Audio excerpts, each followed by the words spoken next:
Hello hi friends, வாங்க நம்ம எறா முருங்கைக்காய் குழம்பு செய்யலாம். ஃபஸ்ட்டு ஒரு கடாயில் எண்ணெய் ஊற்றிக்கிட்டு கொஞ்சமாக கடுகு, வெங்காயம் நல்லா போட்டு வதங்கணும். கருவேப்பிலை 2 போட்டு நல்லா வதங்கின பிறகு முருங்கைக்காய் போடணும். முருங்கைக்காய் நல்லா போட்டு வதங்கட்டும். அது நல்லா வதங்குற கேப்பில் நம்ம சைடில் தக்காளி, பூண்டு 2 நல்லா பேஸ்ட்டாக அரைச்சி வச்சுக்கலாம். தக்காளி இதில் போட்டு நம்ம வதக்க தேவையில்லை.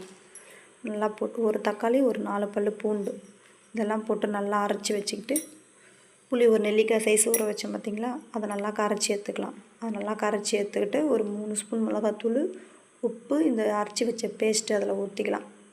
ஊற்றிட்டு நல்லா கொஞ்சம் தண்ணியாகவே நம்ம கரைச்சிக்கலாம். நல்லா கொதிக்கணும். நல்லா தண்ணியாகவே கரைச்சின பிறகு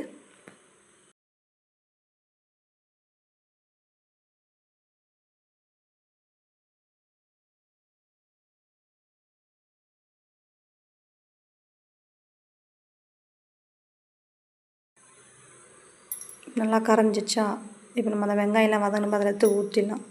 ஊற்றிட்டு இப்போ இந்த ஸ்டேஜில் நம்ம எறா போட்டுடலாம். எறா போட்டு நல்லா கொதிக்கட்டும். தட்டு போட்டு மூடி வச்சுருங்க.